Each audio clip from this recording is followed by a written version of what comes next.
fait, je pense qu'aujourd'hui, il y a un consensus au sein des chercheurs en fait, pour estimer que c'est à partir des années 2000 qu'apparaissent notamment ces premières vagues de migration entrepreneuriale chinoise en rupture avec des figures beaucoup plus connues, notamment celles des coopérants techniques. Je vais vous parler notamment de ces travailleurs chinois, on va dire importés de Chine pour souvent la réalisation de travaux d'infrastructure et qui optent pour l'installation parfois dans le pays d'accueil à la fin de leur contrat. Donc, moi, je me suis intéressée en particulier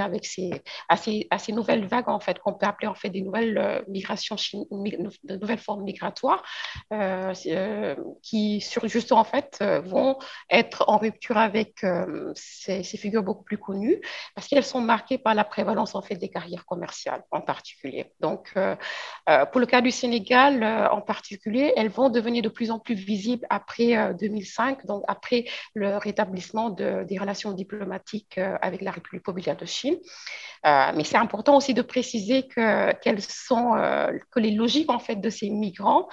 sont distinctes des logiques des États-nations. Donc, un autre point aussi qui est important, c'est qu'en fait, c'est une migration de travail qui est le fait d'aventuriers, d'aventurières qui sont partie prenante de la conquête par le bas du continent africain et qui vont s'appuyer sur les réseaux relationnels existants dans le pays d'accueil pour favoriser en fait la réalisation la concrétisation de leur projet. Donc, au Sénégal, par exemple, on va remarquer que ces réseaux relationnels vont participer à la configuration de chaînes migratoires composées essentiellement de migrants originaires du Hénan. Henan, en référence à l'appartenance géographique des employés primo-arrivants de la société de BDP Henan China, qui est anciennement implantée au Sénégal, alors qu'ailleurs, par exemple, si je prends l'exemple du Cap-Vert étudié par un auteur comme Antoine Kernan, on voit que en fait, c'est plutôt une chaîne migratoire de personnes originaires du Fujian qui se dessine plus dans ce contexte-là. Donc, ça, c'est par rapport un peu, par rapport en fait un peu de manière assez ramassée sur les aspects en fait historiques. Et concernant leur motivation maintenant, comme je disais tout à l'heure, c'est une migration de travail. Donc, une migration de travail motivée essentiellement par des raisons économiques. Donc, par l'entrepreneuriat commercial à l'étranger, notamment vers le Sénégal ou les autres pays africains. La plupart de ces jeunes, parce qu'ils sont assez jeunes quand même, il faut le dire, c'est une population assez jeune,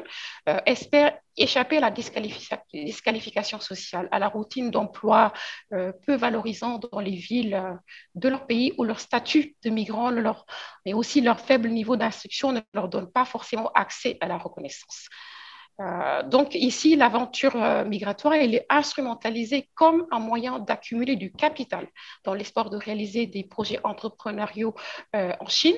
ou dans une moindre mesure comme une zone de transit en attendant une migration souhaitée dans l'espace de l'Union européenne. Et là, j'évoque notamment les travaux de Antoine Kernen à nouveau qui met l'accent un peu sur l'idée en fait que la présence chinoise en fait sur le sol africain et c'est souvent en fait une migration faute de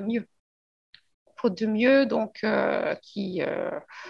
et je pense que c'est aussi intéressant dans cette description des motivations, en fait, de mettre aussi la focale sur le contexte chinois, sur les spécificités, en fait, de la société chinoise et sur les mutations propres, en fait, au contexte qui permet aussi d'éclairer les profils, les parcours, mais aussi les modes d'inscription économique sur les contextes dans les pays d'accueil. Au niveau des profils, Montera, mais aussi d'autres études confortent, en fait, l'idée, le constat plutôt que au niveau des niveaux de leur profil, donc de leur niveau d'études, la plupart en fait de ces jeunes migrants installés à Dakar, en fait, leur niveau ne dépasse pas celui du collège pour la plupart. Je n'ai rencontré qu'une seule personne qui avait une licence d'électronique, qui avait fait auparavant en fait une migration en Roumanie avant d'arriver au Sénégal. Mais pour la plupart, leur niveau d'instruction est assez faible. Et donc, pour ces jeunes qui sont très peu qualifiés et faiblement dotés en capital scolaire, très souvent, en fait, l'insertion professionnelle dans les grandes villes de Chine ou dans leur province d'origine, c'est opéré par le biais du travail informel ou encore le travail faiblement rémunéré en usine ou encore la succession de petits boulots pour les plus jeunes qui viennent de sortir tout fraîchement en fait, du système scolaire. Donc, au-delà de la faiblesse de leurs capitaux scolaires, mais aussi culturels, ces trajectoires de mobilité horizontale dans le contexte chinois, je pense que c'est important de le préciser, s'explique aussi par l'existence d'un système particulier instauré en Chine depuis environ les années 50 qu'on appelle le Hukou. Je ne sais pas si ça vous dit quelque chose. En fait, c'est un instrument de contrôle des populations et de répartition des ressources qui repose sur un système d'enregistrement du lieu de résidence et de l'état civil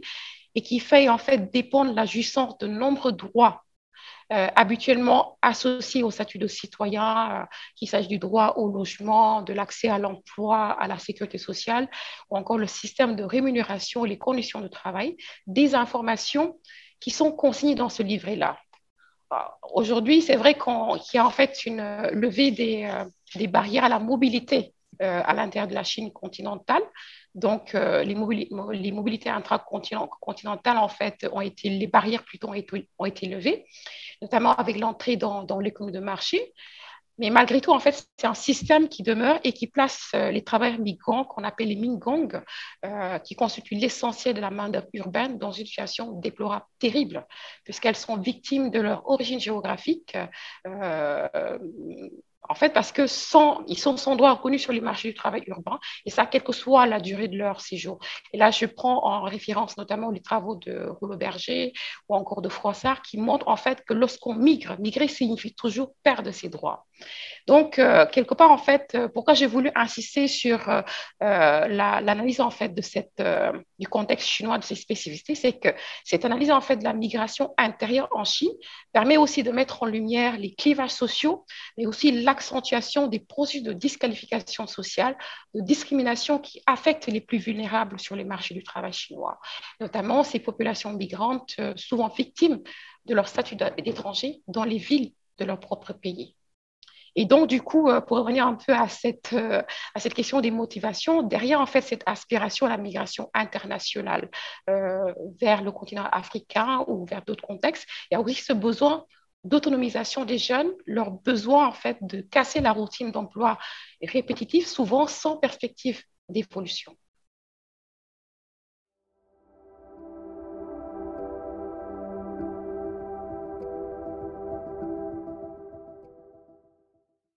Oui, effectivement, c'est une question importante à mon avis et ça a aussi poussé beaucoup d'auteurs, beaucoup d'analystes en fait à s'intéresser en fait à la migration, à la présence chinoise en Afrique parce que ça contribue aussi à opérer des transformations au niveau du tissu social, économique, des contextes d'implantation. Donc, mais ce qu'il faut aussi dire c'est une migration en fait qui est, en fait, on parle souvent en fait des migrants comme d'une minorité visible, parce que c'est moins par l'effectif des migrants engagés dans cette aventure-là que leur migration est parlante. C'est plutôt, comme vous le dites en fait, c'est à travers en fait les nombreuses ruptures, par exemple, qu'ils vont introduire dans l'espace urbain africain et sénégalais en particulier. Donc, je pense que c'est un consensus au niveau des chercheurs à ce niveau-là. Donc, au Sénégal, plus particulièrement, en fait, leur arrivée va marquer la fin du face-à-face sénégalo-libanais dans le domaine commercial.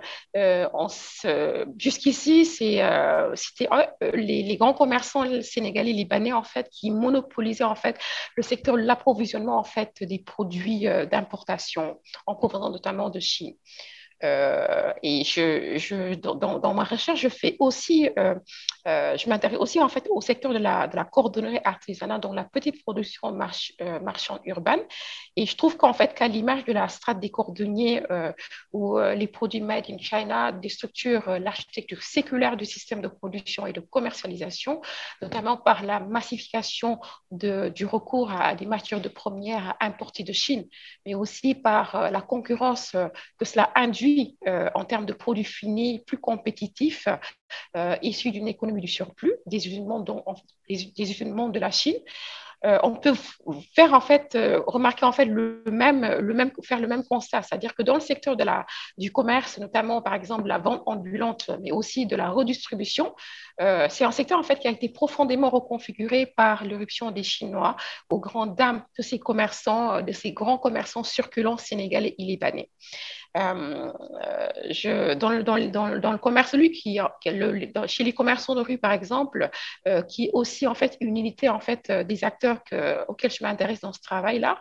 En fait, habituellement, ce sont les chevilles ouvrières de l'activité commerciale. Mais pour des raisons tout à fait naturelles, avec l'arrivée des Chinois, ils vont commencer à plus être soucieux de réduire les coûts de transaction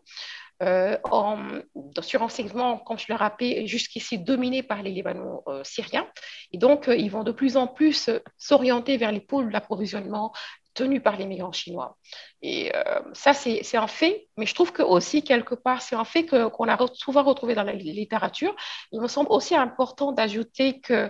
pour moi, en fait, l'analyse des raisons de ce partenariat nouveau entre ces acteurs locaux, notamment ces commerçants de rue. Je préfère l'appellation au passage commerçants de rue plutôt que de marchands ambulants parce que sur le terrain, on se rend compte qu'il y a en fait une modification catégorielle parce que en plus des ambulants, il y a aussi des grossistes, mais aussi il y a des tabliers, etc. Et tout ça, en fait, c'est aussi occasionné par en fait la présence chinoise dans le contexte sénégalais. Donc, je disais en fait que l'analyse des raisons de ce partenariat nouveau avec ces groupes déterritorialisés doit aussi intégrer pour moi en fait la quête du respect et de l'estime de soi. Parce que jusqu'ici, ce qu'ils en fait mettent en avant souvent dans les discours, c'était en fait leur misère de position dans le dispositif commercial focalisé sur Sandaga et ses grands commerçants importateurs. Ça les exposait régulièrement à des expériences de mépris et d'humiliation, qui n'est pas nouveau pour eux parce que ce sont des acteurs économiques qui sont qui ont souvent eu des rapports, très souvent, ou généralement des rapports heurtés avec les pouvoirs publics aussi. Donc, en fait, ce qui marque un peu leur identité professionnelle, c'est aussi cette récurrence de situations d'injustice socio-économique et de violence symbolique, autant dans le rapport avec les pouvoirs publics qu'avec ces grands commerçants circulants. Donc, ce développement d'un nouveau partenariat bénéfique avec ces groupes de Chinois qui, du reste, fondés sur la confiance, la réputation, mais aussi des systèmes de loyauté, ça va permettre aussi d'accroître en fait leur pouvoir de négociation et leur donner l'opportunité d'accéder à la reconnaissance sociale, économique, mais aussi à du prestige, ce qu'ils n'avaient pas jusqu'ici.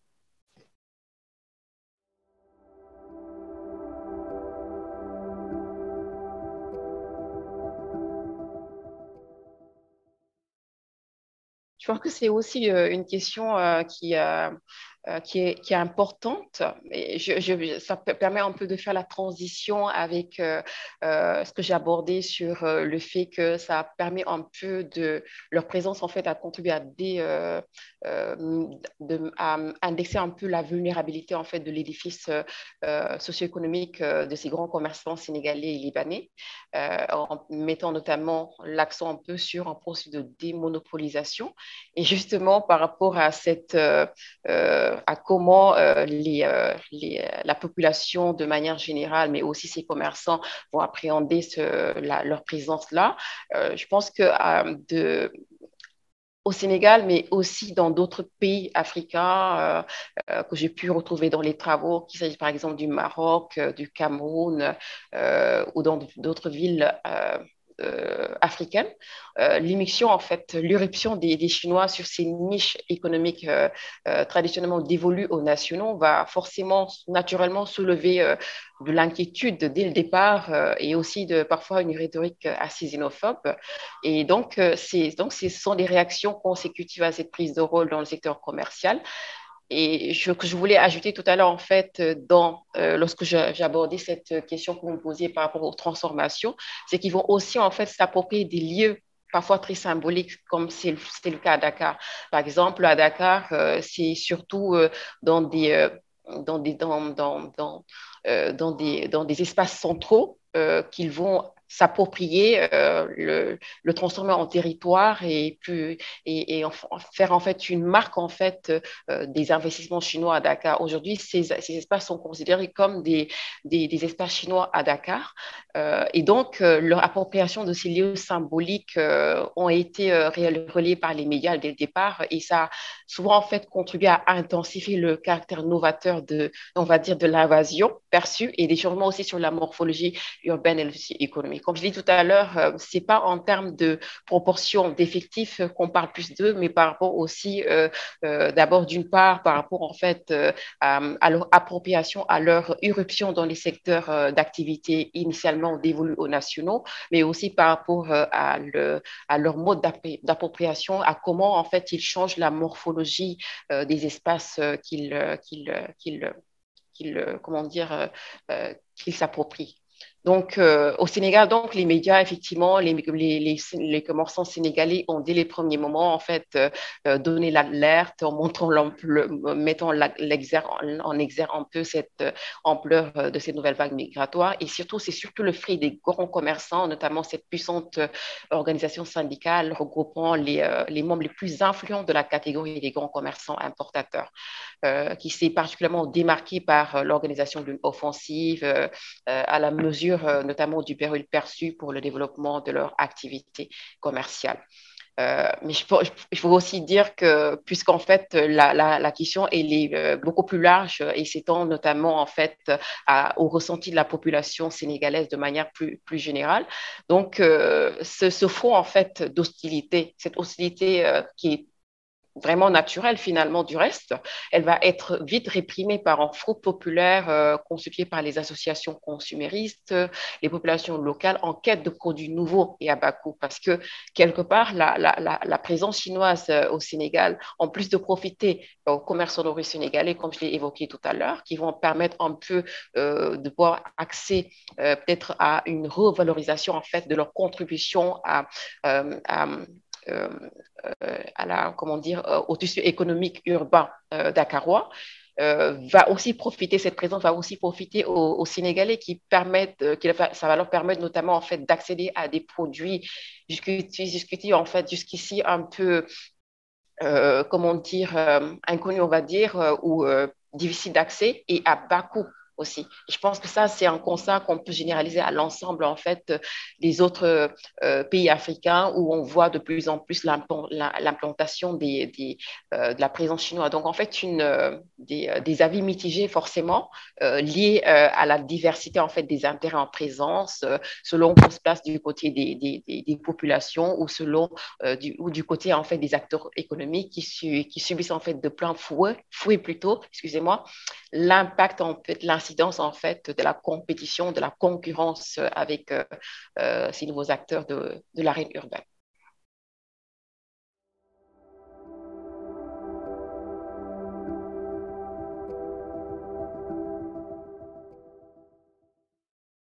Mon ouvrage et derrière cet ouvrage-là, c'est aussi tout mon travail de thèse. C'était aussi un prétexte pour moi, au-delà de la compétition urbaine, de pouvoir aussi mettre l'accent sur euh, ces acteurs de la compétition urbaine, qu'il s'agisse des cordonniers, des commerçants de rue ou encore des migrants chinois, pour montrer un peu leur carrière objective, mais aussi subjective, c'est-à-dire en fait toutes les modifications. Comment, par exemple, ces Chinois en fait perçoivent la société sénégalaise, mais à son tour aussi comment les Sénégalais en fait perçoivent en fait la présence chinoise au-delà en fait de son intérêt c'est-à-dire qu'au-delà du fait que ça leur permet d'accéder à des biens de consommation à bas coût, ce que je peux dire, c'est qu'en fait, ce que je peux remarquer, c'est que en fait, le migrant chinois à Dakar, il ne correspond pas forcément à la définition canonique de l'immigré, de l'étranger comme type social au sens de quelqu'un comme si mal, c'est-à-dire quelqu'un qui vient aujourd'hui et qui reste demain. C'est plutôt au nombre de l'entre-deux, un aventurier aventurier, comme je disais tout à l'heure, une aventurière dont les engagements sont particulièrement flottants, situés dans une temporalité et prenant en compte notamment la structure des opportunités politiques et économiques. J'avais un peu expliqué qu'au début, en 2005, vous avez justement profité en fait de cette structure d'opportunités politiques favorables pour arriver en fait de manière de plus en plus remarquée. Et je pense que ce constat que je fais, cette analyse faite, elle rejoint aussi ce qui a été produit dans d'autres contextes, notamment en Afrique du Sud, par exemple, où Park, un auteur que j'ai lu, faisait également le constat du caractère temporaire du séjour de la troisième vague de migrants chinois évoluant dans le secteur du petit commerce. Alors, pourquoi je mets l'accent sur ces particularités? C'est que ça va aussi moduler en fait comment ils vont le type de rapport qu'ils vont établir avec la société d'accueil. Par exemple, à Dakar, le caractère temporaire de cette migration, il est surtout manifesté par l'option de la séparation avec la progéniture, souvent laissée aux grands-parents du couple, ou encore la durée négociée du contrat de travail pour les employés, les habitudes culinaires inchangées, mais surtout, pour répondre à votre question, la rareté des liens forts avec les autochtones. Et donc, cette tendance à l'adoption d'un style de vie qui est en déphasage avec le modèle véhiculé par la société d'accueil, parce que même dans les entretiens que j'ai faits avec des ressortissants chinois, il dit souvent, nous, on n'a pas, on est des personnes réservées, on n'est pas comme, on réfléchit pas, on réagit pas comme les Sénégalais, on n'investit pas autant que vous dans les relations sociales. On peut ne pas te saluer entre Chinois, mais lorsqu'on a besoin de commercer, par exemple, cela ne pose pas de problème d'entrer en contact avec, en lien avec les autres, alors que nous, au Sénégal, on a plutôt la tendance en fait à surdéterminer les relations professionnelles, sociales, notamment. Donc, on a en fait besoin en fait de ça pour identifier l'autre comme mon père. Et là, cette tendance donc en fait à l'adoption d'un style de vie qui est en déphasage avec le modèle véhiculé par la société d'accueil, elle va stimuler en fait l'activation de registres d'interprétation de leur pensée courante qui peut être assimilable au racisme. Mais je ne parle pas ici en fait de racisme. Je veux dire en fait que ce que j'ai pu observer, on ne peut pas le ramener à la question du racisme primaire tel que ça se pose habituellement, en s'appuyant notamment sur les différences biologiques. En fait, les problèmes d'intégration des Chinois au Sénégal et la question aussi des réactions populaires face à leur isolement plus ou moins volontaire, ça doit être plus mis en lien avec la question, avec la problématique du racisme différentialiste. Tel que ça a été conceptualisé par des auteurs comme Balibar et Wallenstein. C'est-à-dire que c'est plutôt en fait ce racisme différentialiste, en fait, il est plus l'indice de la différence des systèmes de valeurs, c'est-à-dire des manières d'être, de vivre, de penser respectives qui sont antagonistes, on va dire. Et donc, pour moi, en fait, ce concept de racisme différentialiste, il me permet de mettre en évidence ce sentiment d'irréductibilité des différences culturelles dans la sphère marchande, mais au-delà, dans les rapports de ces migrants à d'autres acteurs de la scène urbaine. Et quelque part, ça pose aussi la question de leur place dans la société d'accueil, mais aussi notre capacité en tant qu'acteurs locaux à gérer ce rapport d'altérité. Je prends l'exemple, par exemple, dans la sphère professionnelle avec les commerçants de rue. On voit que, comme je l'avais dit, en fait, c'est un dispositif de confiance, donc fondé sur des ententes, des accords, des systèmes de loyauté qui sont érigés avec le temps progressivement. Mais quand on interroge en fait les commerçants de rue, qui sont en fait les partenaires privilégiés, souvent ils disent nous sommes avec les Chinois en fait, on a tissé des relations d'amitié, nous formons une chaîne. Et il y a au-delà, c'est aussi des transferts de compétences commerciales, des savoir-faire qui circulent, mais aussi des négociations linguistiques parce qu'il fallait aussi créer en fait des codes linguistiques pour pouvoir entrer en transaction. Mais ce qui demeure en fait un obstacle majeur à l'intersubjectivité pour ces acteurs locaux, c'est en fait la permanence de la distance dans la proximité. C'est-à-dire que pour les commerçants de rue, les Chinois en fait ne sont préoccupés que par leur intérêt et ont peu d'égard en fait pour l'éthique du réseau relationnel, la morale et la philosophie de l'existence des populations locales. Et comme je disais, qui ont l'habitude en fait de surdéterminer les relations. Donc, quelque part, en fait, ça permet en fait un peu de prendre la température, de voir un peu que oui, finalement, en fait, c'est une aventure, comment dire, marquée un peu par des motivations économiques, mais qui ne favorise pas pour autant, en fait, leur intégration à la société sénégalaise. J'ai rarement rencontré des mariages mixtes. Je pense que j'en ai vu qu'un seul d'ailleurs. On ne peut pas dire aussi qu'il n'y a pas de lien avec les autochtones parce que dans les commerces, au niveau des commerces, au niveau de ces espaces-là, par exemple, j'ai vu des commerces, des jeunes Sénégalais, comment dire, employés de ces commerces, en fait, être peut-être comment dire, dans un compagnonnage avec ces migrants chinois, mais on ne peut pas généraliser ça. C'est peut-être des cas particuliers et qui ne démontrent pas un peu ce problème d'intégration remarqué des Chinois, à la fois à Dakar, mais aussi ailleurs, quoi, ailleurs en Afrique.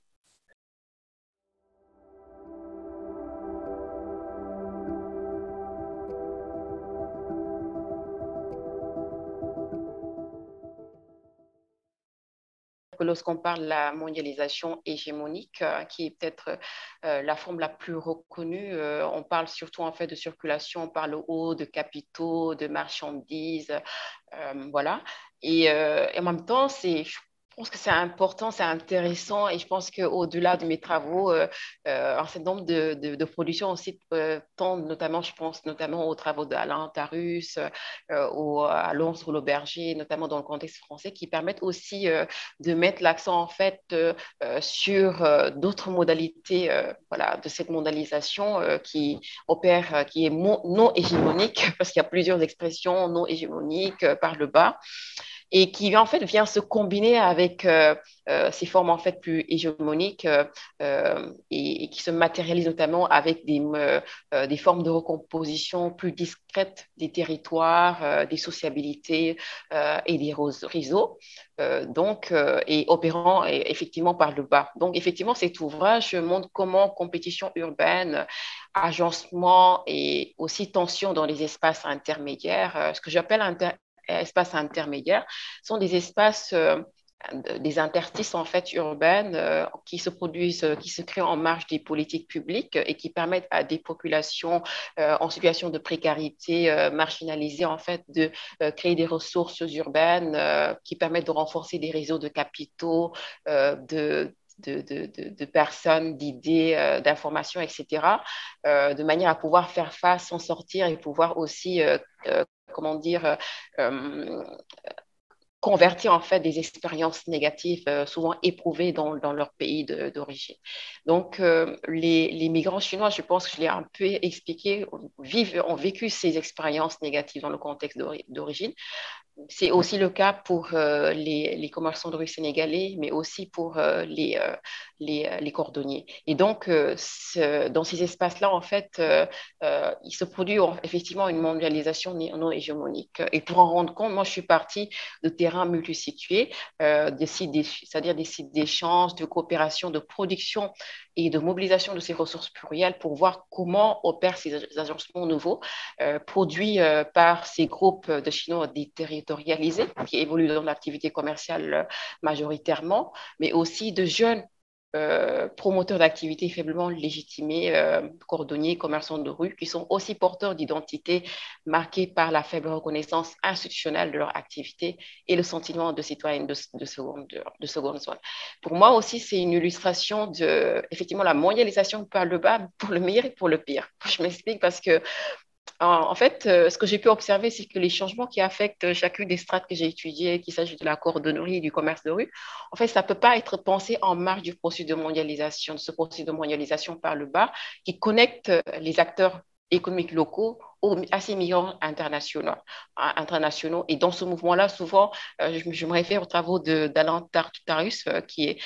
sont assez pertinents, parce qu'ils rendent compte un peu de comment ces dynamiques en fait, de mondialisation par le bas peuvent ou non en fait contribuer à déstabiliser les hiérarchies et ainsi de suite. Si je prends l'exemple par exemple du secteur de la cordonnerie, je montre notamment en fait que cette compétition permet justement de contribuer à déstabiliser les hiérarchies en fait commerciales professionnelles. Et en même temps, je pense que c'est aussi important de relativiser un peu, c'est-à-dire de nuancer un peu ce constat-là, parce que les données en fait que j'ai pu collecter permettent aussi de rendre compte que les difficultés rencontrées par les cordonniers, par exemple, ne sont pas toujours totalement imputables aux entrepreneurs migrants. Tout au plus, on va dire en fait que leur arrivée a contribué soit à les intensifier, soit à les mettre en jeu. C'est-à-dire que effectivement, il y a des modifications, il y a des phénomènes de mise en tension, de mise en concurrence et de reconfiguration un peu de leur modèle organisationnel, mais qu'en même temps, on doit aussi mettre l'accent un peu sur des contraintes de structuration, des facteurs propres en fait à ces secteurs-là et qui empêchent en fait leur capacité d'adaptation à la conjoncture nouvelle, notamment à cette compétition. Notamment, c'est l'absence d'une organisation syndicale forte pour ces cordonniers-là, capable par exemple d'imposer les prix, de peser un peu sur le prix des matières premières importées de Chine de plus en plus, ou encore le système de formation de ces acteurs de la petite production marchande qui est très reproductif, c'est-à-dire que on vous forme à faire ce que, voilà, de manière séculaire, en fait, ce qu'on a aussi appris à faire. Donc, en fait, c'est un modèle qui est assez mimétique. Il ne favorise pas, en fait, l'adaptation. L'autre élément, en fait, qui est aussi apparu en fait dans mon travail, c'est que le manque de polyvalence aussi, mais au-delà les faibles ressources économiques de ces acteurs et qui sont aussi des aspects à relever. Donc, en fait, là, c'est un aspect de cette mondialisation qui met l'accent, en fait, sur la mise en concurrence. Mais au-delà de la mise en concurrence, pour moi, en fait, ce n'est que la face visible, en fait, la face la plus visible, parce qu'au-delà, c'est aussi l'observation de ces nouveaux dispositifs commerciaux, à la fois local et global, au sein de ces espaces intermédiaires, finalement, qui sont des espaces transnationaux, puisque ça connecte différentes catégories d'acteurs avec des circulations, en fait, d'informations, d'idées, etc. Et ça contribue un peu à, euh, comment dire, en fait, c'est au niveau de ces nouveaux dispositifs de confiance qu'on peut réellement voir un peu comment, en fait, opèrent les dynamiques de reconfiguration discrètes de la ville africaine, notamment dakaroise. Et je pense que c'est ce qui est intéressant dans ce que je dis, c'est que ça permet non seulement de voir des processus de production de marché port-to-port. Excusez-moi, mon anglais, il n'est pas très fort, terrible. Port-to-port, donc en fait, initié par des pauvres et qui serait basé en fait sur l'horizontalité des relations, mais aussi leur capacité à établir des connexions entre le local et le global. Et au-delà, c'est toutes les opportunités que ça ouvre pour les commerçants locaux qui peuvent finalement en fait euh, faire éclore ou développer des compétences souvent invisibilisées dans des dispositifs anciennement établis et qui leur permet un peu de gagner en fait en valorisation un peu de leurs activités et de leurs valeurs sociales. Donc, comme je disais, en fait, c'est un dispositif en fait finalement qui notamment qui illustre un peu les transformations discrètes à l'œuvre dans l'espace urbain dakarois et qui sont en fait le fait de ces processus de mondialisation non hégémonique notamment. Aujourd'hui, on a par exemple, grâce en fait à la naissance en fait de ce dispositif-là, je trouve que c'est assez important de autant de mettre l'accent sur les migrants chinois, mais autant aussi de mettre la focale sur avec qui ils entrent en coopération, avec qui ils créent des ententes et des accords, parce que grâce en fait à la création à la mise en place de la coproduction de ce dispositif-là, les acteurs économiques locaux aujourd'hui ont pu créer un dispositif parallèle, dédoublé. C'est-à-dire qu'aujourd'hui, en plus de ce dispositif sino-sénégalais, aujourd'hui, on voit par exemple de plus en plus une élite commerciale sénégalaise qui, à la base, en fait, constituée de personnes parties de rien et dont le prestige a été forgé progressivement, le prestige mais aussi le pouvoir économique a été forgé progressivement à l'intérieur de ce dispositif. Aujourd'hui, ce sont des acteurs qui font quand même qui méritent d'être reconnus, valorisés, parce qu'il y en a certains aujourd'hui qui font le même parcours que commerçants, les grands commerçants sénégalais. Ils font en Chine, ils ont accédé en fait comment dire, ils ont en fait développé des parcours de mobilité verticale avec une présence remarquée en fait par exemple, ils vont souvent à Guangzhou, qui est un peu plus fréquenté que d'autres espaces en Chine, à partir un peu en fait de tout le capital relationnel, mais aussi économique. Qui a été développé grâce à leur ancrage dans ce dispositif-là. Donc, je pense qu'il y a des choses intéressantes qui montrent finalement en fait que la stratification, que ces nouvelles formes de stratification professionnelle que j'évoque de manière rapide, qui sont redevables en fait du dispositif commercial sino-sénégalais, elles montrent finalement que la mobilité horizontale n'est pas toujours l'horizon certain des promoteurs d'activités faiblement légitimée. Je préfère cette expression-là à économie informelle, qui est plutôt l'expression le plus souvent utilisée.